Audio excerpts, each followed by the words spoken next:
నాకు విరోధముగా ఎవరు లేరంటివి, నా పక్షముగా యుద్ధము చేసితివి.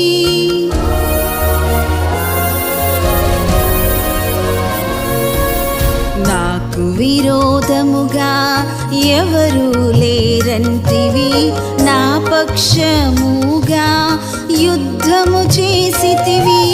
పగలు మేఘ స్తంభమై రాత్రి అగ్ని స్తంభమై నీ కృపతో